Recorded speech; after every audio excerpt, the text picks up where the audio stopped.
pembelajaran pada pagi hari ini? Masih. Loh, kok masih seperti itu? Masih. Iya. Oke, sudah tahu materi kita apa pada pagi hari ini? Belum. Ya, materi kita adalah tentang filsafat pendidikan Islam. Nah, sebelum kita membahas tentang materi-materi dari filsafat pendidikan Islam, kita harus tahu terlebih dahulu apa konsep dasar filsafat pendidikan Islam itu. Nah, ketika kita sudah tahu konsep dasarnya seperti apa, nanti kita akan membahas pada materi-materi selanjutnya sampai dengan filsafat pesantren. Oke, yang pertama adalah konsep dasar filsafat pendidikan Islam. Konsep dasar filsafat pendidikan Islam ini membahas tentang pengertian filsafat pendidikan Islam dan juga perbedaan filsafat pendidikan umum dengan filsafat pendidikan Islam. Nah, yang pertama adalah tentang pengertian filsafat pendidikan Islam. Filsafat pendidikan Islam, pengertian filsafat pendidikan Islam itu dibagi dalam 3 pengertian. Yang pertama adalah pengertian filsafat, yang kedua adalah pengertian filsafat pendidikan, baru setelah itu nanti kita akan artikan apa sih pengertian dari filsafat pendidikan Islam ini. Oke, yang pertama adalah pengertian filsafat. Kira-kira sudah ada yang tahu apa pengertian filsafat? Belum. Yuk, belum? Sama sekali belum? Iya. Sekarang kita akan bahas tentang pengertian filsafat. Nah, pengertian filsafat itu dapat ditinjau dari 4 segi. Yang pertama adalah segi semantik atau arti katanya, yang kedua adalah segi praktis, yang ketiga adalah segi umum, dan yang keempat adalah segi khusus. Yang kita bahas hari ini adalah segi semantik dan juga segi umumnya. Nah, dari segi semantik ini, filsafat itu berasal dari kata filosofia. Philo yang berarti cinta dan sophia berarti kebijaksanaan, sehingga dapat digabungkan pengertian dari filosofia itu adalah cinta akan kebijaksanaan. Kemudian dari segi umumnya, filsafat itu adalah ilmu pengetahuan yang mempelajari hakikat segala sesuatu untuk memperoleh kebenaran. Nah, sudah paham ya? Oke, selanjutnya pengertian filsafat pendidikan. Filsafat pendidikan itu adalah kegiatan pemikiran yang sistematis yang diambil dari sistem filsafat, kemudian digunakan untuk merealisasikan nilai-nilai dari tujuan pendidikan. Nah, setelah kita tahu pengertian filsafat dan juga filsafat pendidikan, baru kita artikan apa sih pengertian filsafat pendidikan Islam itu. Nah, filsafat pendidikan Islam itu adalah pemikiran yang sistematis, radikal atau mendalam, universal yang digunakan untuk mencari hakikat pendidikan Islam itu seperti apa. Nah, selanjutnya setelah kita tahu konsep dasar filsafat pendidikan Islam, menuju kepada materi selanjutnya yaitu kelahiran dan perkembangan filsafat. Nah, kelahiran dan perkembangan filsafat itu sendiri terbagi menjadi 4 periode.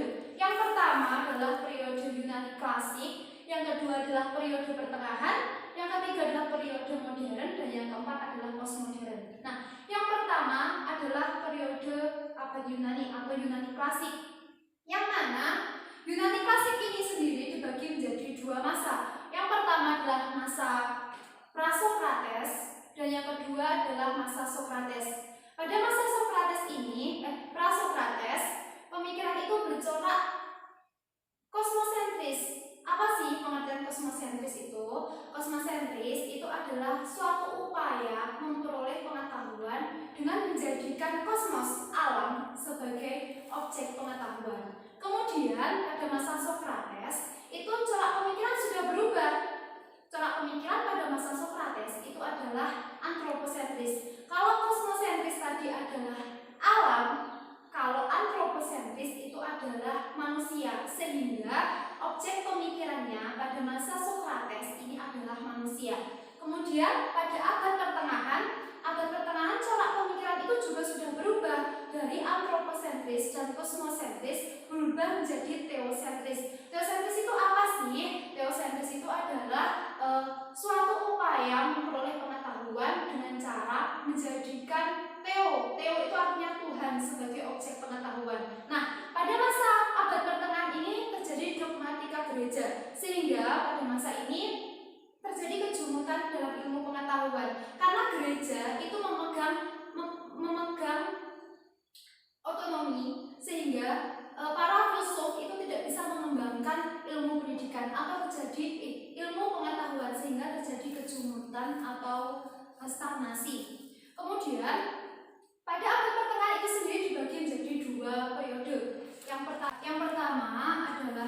masa skolastik. Dan yang kedua adalah masa patristik.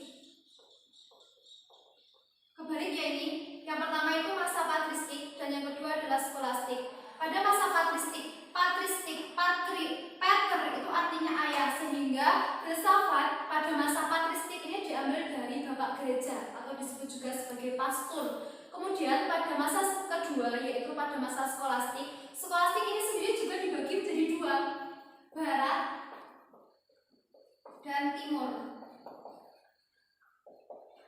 Pada masa skolastik barat ini lebih condong kepada agama Kristen, sedangkan kalau timur itu condong kepada agama Islam. Nah, pada abad pertengahan ini juga disebut sebagai abad ke-8 karena tadi terjadi dogmatika gereja sehingga para filsuf itu tidak bisa mengembangkan ilmu pengetahuan. Selanjutnya yaitu abad modern. Pada abad modern ini corak pengetahuan, corak pemikiran itu sudah berubah. Kalau sebelumnya itu adalah kosmosentris, teosentris dan juga antroposentris, pada masa ini juga terjadi corak pemikiran yaitu antroposentris. Artinya suatu upaya untuk memperoleh pengetahuan dengan cara menjadikan manusia sebagai objek pengetahuan. Kemudian yang terakhir adalah periode postmodern. Postmodern ini adalah periode setelah terjadinya abad modern. Pada masa postmodern ini corak pemikiran juga sudah berubah, tidak lagi antroposentris, kosmosentris, dan juga teosentris, tetapi sudah bercorak logosentris. Pengertian dari logosentris itu adalah suatu upaya memperoleh pengetahuan dengan menjadikan ilmu sebagai objek pengetahuan. Jadi, kebenaran itu adalah dari ilmu, sehingga kebenaran itu bersifat subjektif atau fragmentaris. Seperti itu. Paham? Paham. Oke. Selanjutnya yaitu tentang filsafat pendidikan Islam dalam struktur ilmu. Untuk mengidentifikasi posisi filsafat dalam struktur ilmu itu dapat menggunakan salah satu teori, yaitu salah satunya adalah teori Van Peusen.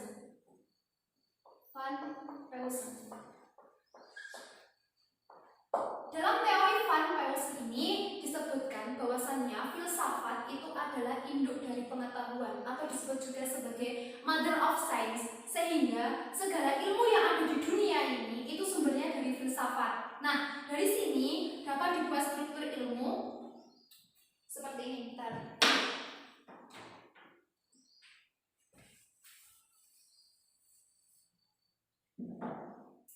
Posisinya.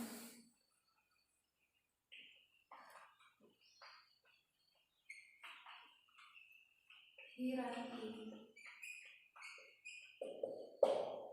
Filsafat tadi kan induk dari ilmu pengetahuan, sehingga filsafat ini menempati kedudukan yang teratas. Kemudian di bawahnya ada filsafat pendidikan Islam. Selanjutnya di bawahnya ada ilmu pendidikan Islam, ada teknologi pendidikan Islam, dan kemudian yang terakhir itu adalah dasar aktivitas pembelajaran.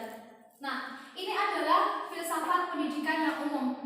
Tetapi kalau filsafat pendidikan Islam yang ada embel-embelnya Islam, maka yang menjadi induk itu adalah filsafat Islam.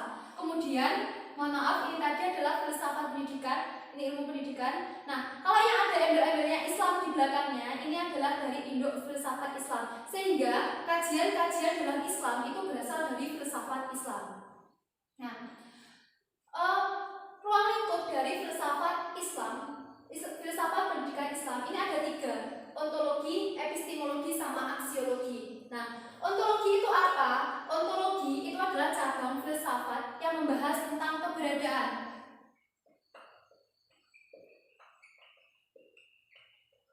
Keberadaan apa? Nah, keberadaan ini dia: Tuhan, manusia, dan juga alam. Kemudian ada aliran-aliran filsafat yang membahas tentang ontologi pendidikan Islam ini, yang mana terdapat 11 aliran. Nah, ke-11 aliran itu digolongkan menjadi 3 segi. Yang pertama dari segi kualitas, kuantitas, sama prosesnya. Dari segi kualitas, aliran filsafat yang membahas tentang ontologi pendidikan Islam itu ada 2, spiritualisme sama materialisme. Kemudian dari segi kuantitas itu ada agnotisme, nihilisme, monoisme, dualisme, pluralisme. Kemudian dari segi prosesnya itu ada eh,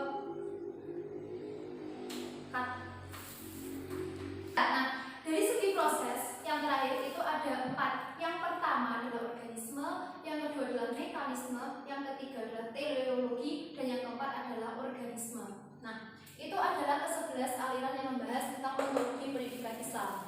Selanjutnya adalah epistemologi pendidikan Islam. Epistemologi pendidikan Islam itu berasal dari kata epistem yang artinya adalah pengetahuan dan logi yang artinya adalah cabang. Jadi epistemologi ini adalah cabang filsafat yang membahas tentang pengetahuan. Nah, ada 3 hal yang dikaji dalam epistemologi pendidikan Islam ini. Yang pertama adalah sumber pengetahuan, yang kedua adalah metode pengetahuan, dan yang ketiga adalah kebenaran dalam pengetahuan. Nah, sumber dari pengetahuan itu didasarkan pada aliran-aliran filsafat. Yang pertama adalah empirisme. Empirisme ini menganggap bahwa kebenaran yang sebenarnya itu adalah berasal dari panca indera. Kemudian yang kedua adalah rasionalisme. Itu menganggap bahwasanya kebenaran yang sesungguhnya itu berasal dari akal. Kemudian realisme ini menganggap bahwasanya kebenaran itu berasal dari benda yang sesungguhnya atau real. Kemudian intuisi itu hati. Kemudian otoritas dari kekuasaan, lalu fenomenologi dari fenomena alam, dan yang terakhir itu adalah dari dogma atau agama. Nah, selanjutnya setelah sumber pengetahuan itu adalah metode pengetahuan. Adapun metode pengetahuan Nah, selanjutnya adalah kebenaran dalam pendidikan. Kebenaran itu bersifat koherensi, korespondensi, dan dogma.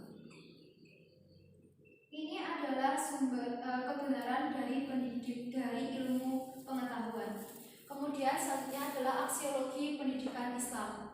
Aksio itu berarti nilai, sedangkan logi itu artinya cabang, sehingga dapat disimpulkan aksiologi itu adalah cabang filsafat yang membahas tentang nilai.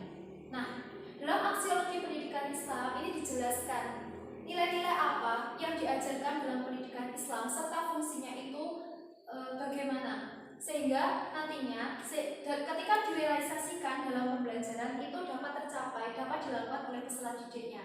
Nah, selanjutnya ruang lingkup dari ontologi pendidikan Islam. Kajian dari ontologi pendidikan Islam itu ada 3: konsep Tuhan, konsep manusia, dan konsep alam.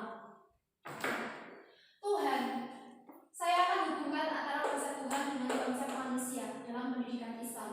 Nah, sebagai seorang hamba, kita tahu, kita meyakini bahwasannya ada yang namanya Tuhan. Kalau dalam Islam disebut juga sebagai Allah. Nah, untuk meyakini hal tersebut, untuk mengimani adanya Tuhan ini, kita mengucapkan kalimat syahadat, asyhadu alla ilaha illallah wa asyhadu anna muhammadar rasulullah. Itu adalah bukti keyakinan kita kepada Tuhan.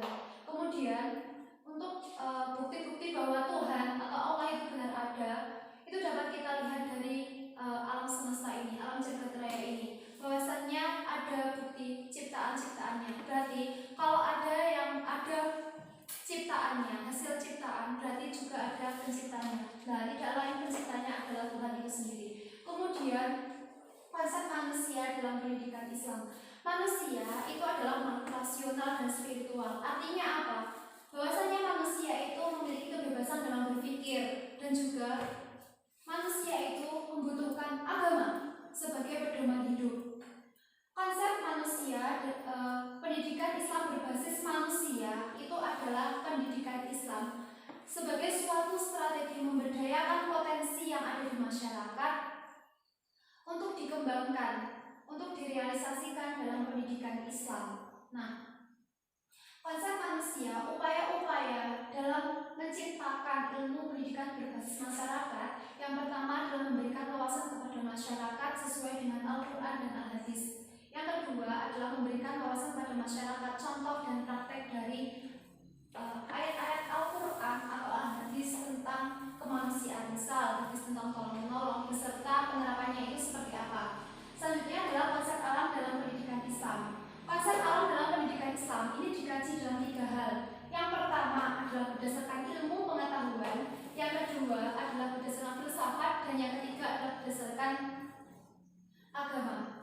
Berdasarkan ilmu pengetahuan, alam itu adalah ciptaan dari Allah Subhanahu wa taala, yang mana di dalamnya terdapat manusia, tumbuhan, dan juga hewan. Kemudian dari konsep filsafat itu sama dengan konsep ilmu pengetahuan, yang mana alam itu adalah bukti ciptaan dari Allah Subhanahu wa taala. Dan yang terakhir adalah konsep alam menurut agama. Nah, menurut agama, alam itu tidak hanya dikaji dari jenis dan macamnya saja, tetapi dikaji dalam jenis dan ragamnya.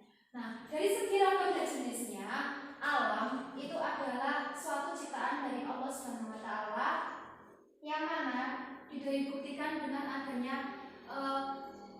benda-benda atau manusia, tumbuhan, hewan yang ada di alam sekitar ini. Kemudian dari segi proses terbentuknya, alam itu adalah kumpulan dari segala sesuatu. Langit dan bumi itu pada dasarnya satu, tetapi kemudian terpecah, dan pecahan-pecahan itu kemudian berekspansi dan selanjutnya membentuk planet-planet dan benda-benda lainnya. Kemudian yang terakhir adalah tentang filsafat pesantren. Nah, seperti yang kita ketahui bahwasannya pesantren ini adalah salah satu lembaga pendidikan Islam yang mengajarkan tentang keislaman atau agama Islam, sehingga filsafat pesantren itu perlu dikaji dalam hal ini, karena ada yang menganggap bahwasanya pesantren itu adalah suatu lembaga yang pertama kali berdiri atau lembaga pendidikan Islam yang pertama kali berdiri di Pulau Jawa.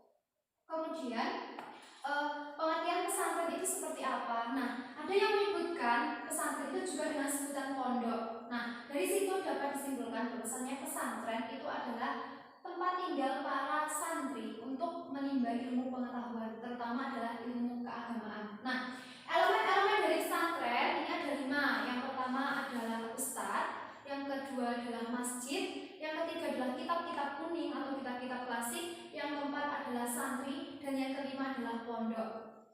Adapun jenis-jenis pesantren ini ada 3, salafiyah, khalafiyah, sama modern. Salafiyah itu apa? Salafiyah itu adalah jenis pesantren yang mana di dalamnya di pesantren itu hanya mengajarkan kitab-kitab klasik saja tanpa adanya lembaga pendidikan formal. Sedangkan yang khalafiyah itu contohnya seperti di Maya. Nah, di sana itu selain diajarkan kitab-kitab klasik, tetapi juga ada pendidikan formalnya. Pagi sekolah, siang belajar kitab-kitab klasik seperti itu. Kemudian yang modern itu contohnya adalah di Unida, Universitas Darussalam yang di Jagung itu. Nah, di pesantren modern itu hanya ada pendidikan formalnya, sedangkan kitab-kitab klasik atau kitab-kitab kuning itu tidak diajarkan di sana. Bagaimana? Sudah paham tentang materi kita pada pagi hari ini? Nah, kalian nanti belajar lagi, kalian cari buku filsafat pendidikan Islam, kalian baca-baca, nanti kalian akan menemukan pemahaman lagi, pemahaman kalian akan diperluas. Nah, karena materi kita pada pagi hari sudah selesai, kita akhiri pembelajaran pada pagi hari ini, kita tutup dengan bacaan hamdalah. Alhamdulillahirrahmanirrahim.